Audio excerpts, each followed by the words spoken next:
Now y'all do that. But really good practice today. Very sharp. Last 2 days have been extremely sharp. Guys in a good frame of mind, I think, ready to compete in the game. Looking forward to the opportunity we have.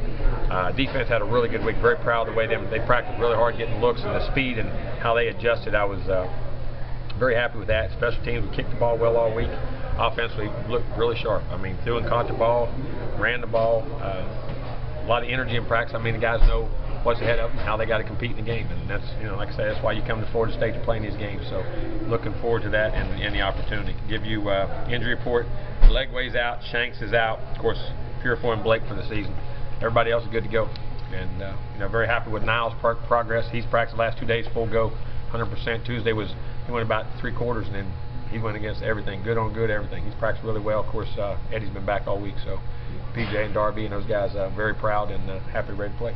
Coach, we saw Citadel play really aggressive last game, and now I think it's safe to assume that Clemson's going to be fighting for every tooth and nail this first half. How have you been preparing Sean Maguire, not just physically, but also mentally? It's just any time. He competes against our defense every day, our scrimmages every day. Our practices are very intense, so we'll be I promise you, we'll be scratching for every inch too. We'll be ready to play, and he will too, and he'll relax and just trust the guys around him, keep making the smart plays, and he'll turn into big plays because Sean's got a lot of arm talent. How has Sean taken the last couple weeks, couple days of being the starter? How does he I've been very pleased with him. Coming in, watching a lot of film. Him and Jameis spend a lot of time together, and Jameis helping him, and they spend a lot of time anyway, but looking a lot of nuances and things that he sees, and I think that security blanket there helps a lot. Just knowing you got a guy there and can help you on the sideline. But Randy, we've been very impressed with him in the meetings and sharp as attack. You've had these situations before with EJ at Wake, Clint at Clemson. Do you handle these situations different with these guys? No, you do what they do, and which is you go back and look. As I say, this is 3 out of 5 years we've played Clemson with a backup quarterback since I've been here. We played in the first year with EJ, the 55-yard field goal game, then Clint up there, and then this one. And we've had, like I say, other teams, EJ at Wake, and had a great game. And so, those guys rally around them. We got good players. We'll do what they do, but we'll run our offense. These guys have run the same offense that Jameis has been. Sean's running the same offense Jameis has been running in practice for all through last spring and fall. And I say they're more similar than they are different because of their arm talents and their ability to get the ball down the field. Jimbo, what challenges does it present? It's not as if you knew coming into the week that Sean was your quarterback. It wasn't until yesterday. So what challenges does it present? Maybe split midweek as opposed to having the whole week? From a game plan perspective, not a lot. Just maybe a few things you may feature, but I think just getting him ready to go. I think from that standpoint, but he's been ready, and like I said, we spend a lot of time with these twos at quarterback, challenging all the time. You practice as a starter, and it's a hard thing to do. But I think Sean's put in the time, and I think you'll see the payoff. Talk to him about the moment, about marquee game, not the football stuff, but everything, bright lights, all that kind of stuff. No, you talk about, you say, go play the game. That's what you don't want to focus on. What you want to focus on, it's a football game. There's a 100-yard field, 53 yards wide, got 2 goalposts on you, just like in practice. You got to, when you lock it down and make the main thing, it's not about the height. Now, you got to handle that. You got to be able to deal with that and block out the clutter. But he's been in some situations and been around. But there'll be nerves. Any guy who's going to play his first game, I don't care who he is. And that's why you play anyway. And very anxious to see how he handles. I think he'll do well. Jimbo, your experience over the years with a lot of quarterbacks making their first start, can you kind of tell how they're going to react to the stage where you really don't know until they get out there? You think you know? I'll put it this way. I wish I could sleep good. But I wish I could sleep good all the time. I mean, I even worry about the guys who started for 2 years. I don't sleep good. So, but from that, I think his consistency in practice to me says a lot. And the pressure, that's why I put a lot of pressure on guys in practice. I ride them, I'll push them, I'll challenge them for these moments that, even though you're a 2 and you don't think you're playing, I'm going to treat you like a 1. I'm going to treat you as hard and as tough because the quarterback, that's the only way you can put pressure on a guy. And he's performed well under that in practice. I mean, he makes mistakes like everybody else, but responds and does a good job. How are you balancing the reps between Jameis and Sean with the 1s? Do you have to rotate back? No. Sean got all the reps with the 1s. Jameis has been with the 1s. He's been with them for a long time. There's no need for those. And I think it was good for those young guys to get Jameis with them. Because he started demanding and pushing them a little bit, and they had to pick it up a little bit. I think it helped our 2 receivers. How's Jameis handled the last couple of days? Been good. I mean, he understands it. He moved on. And as far as what he's doing as a team, and he's been extremely good to Sean, extremely good to our team, and from a morale standpoint, and being a great teammate. Yesterday at his press conference, he said he was going to apologize to the team. Did he do like a big? No, he talked to them. He talked to them in front of them. Was there like a message that he had for him or something? I let him talk to the team. Some folks that was none of my business.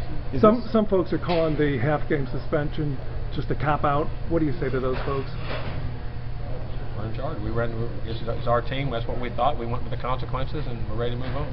We're ready to go on to the next game. Is there anything that Jameis specifically can help teach Sean that maybe a coach can't, just because he's I think from being there and nuances to each player and how each guy's in the huddle and how guys are used to things. I mean, there's a lot of little things players can talk that coaches can't because they know the nuances of the team even better. How about on the sideline with Jameis being there for him when he comes off the sideline, to even interact with him and talk to him? I think it's critical and see his eyes and know he's got somebody there that's been in his shoes before. You know what I'm saying? I think that's very critical.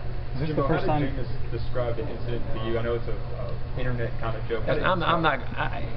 He was wrong and he made a mistake, and then he made a bad error in judgment. But you know, that's water under the bridge. We got to move on and get ready for this game. We're 48 hours out, and we'll focus on this football game. Does he understand why people might have taken it a different way than maybe it's intentional? He may have, but I mean, he does. I mean, he understands all that. He admits he's wrong. He admits he shouldn't have done it. It was a spontaneous act and a irresponsible act. He knows that. You know about the baseball suspension. Is this the first time he's been disciplined off-field stuff for football, or? I want to say yes. Coach, you went on First time he's done something wrong in football season. He's played.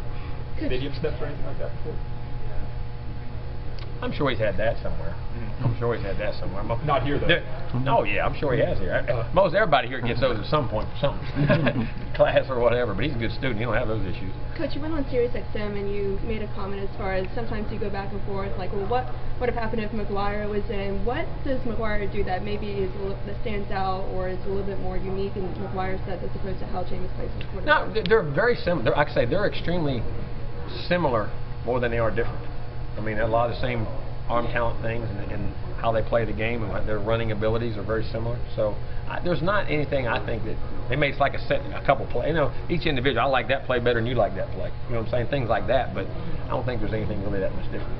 You talked a lot about it a little last night at your call-in show. What does it do for the energy at practice when you have a guy taking reps, you know, and you know he's going to get his first start? Like, what does it do for the players around him? I think it enhances their awareness to even say, you know something, this is a guy we got to take care of. We got to make sure he can do his job, so we make sure we don't make mistakes to having to make up for us. It's his first start. Let's let him. They've all been in those shoes before. They understand that, and I think they pick up. They even get hit another gear, in my opinion, of how they play and how the concentration level and their. Like I say, their relentlessness to not make mistakes. You always talk about trying to fight against complacency this year. Does it make it easier, easier this week because I think from that standpoint, from your team's energy standpoint, knowing that it gives them something that, not that this game wasn't enough juice. I mean, it's enough on its own. But hey, we got somebody out there, one of our own. We're going to take care of them. Why in this case was the president and Stan involved in deciding the discipline? They're always involved in university policies. I mean, so that's just the Florida. That's things at Florida State the way we do. Oh, that's normal. I thought you kind of usually needed that up. How comfortable do you think he'll be with the home crowd behind him? I hope he'll be comfortable. I mean, I think he will, knowing he got all those folks cheering for him. Put it this way: if he looks up here, I think I got more folks than they got here. So I hope it does make him comfortable, and I think our fans will support him very well. Do you take any comfort in the fact that you have a senior line, senior receiver, senior tight end, senior running back? I do. I mean, I really do. I mean, I think that's a big. Like I said that with Jameis last year. A lot of guys had experience around him. I think allowed the quarterback to not have to worry about tons of other things. Just let me do my job, and then they'll do theirs. And then once that grows, I think that'll be very good. Jimbo, realistically, Jameis is going to start the second half. How do you handle that, knowing that one guy's going to play the first half, the other guy's going to play the second half? That happens every other position on the team all the time. That happens a lot. That's just football. And now what if a guy has injuries? You know what I'm saying? I mean, that's all part. I mean, this is from a standpoint, from a coaching standpoint, you treat it just like an injury. Yeah. And you deal with it. But a lot of those are in game. I mean, this is days leading up to it. That's good. You get to plan for it. You get to know what you want to do and how you want to do things. So that's actually an easier, better way to do it. As far as from a standpoint of coaching, being able to not having to immediately pull it out and throw a surprise in there. So that's kind of a game plan where you might have something different for the first half as opposed to what you could be. The second half. I mean, and by what we see at halftime and what we were going to do and what Jameis does well compared to what Sean does well. Beyond just as far as plays. Beyond just his consistency, what's the biggest area where you've seen Sean grow since he went from the fourth string quarterback to now starting? I think his confidence. I think he realizes now from the scrimmages he's had and the success he's having, the guys he's been around, he feels very comfortable and knows that he can play at this level. Because even when you're young and you're working your way up that chart, there's still till you get out there and do it with the ones or a 1-2 practice or those big scrimmages and saying, you know, can I really make the plays I need to make, do the things I need to do? And from that standpoint, you can see he feels very comfortable when you talk to him, the conversation back, what's going on, game plan, giving you ideas and things he likes. I see a confidence level in him since last spring. When he about halfway through that spring, he realized, you know something, I can do this and I can be a very good player. All right, good. Thanks, Coach. Thanks, Coach.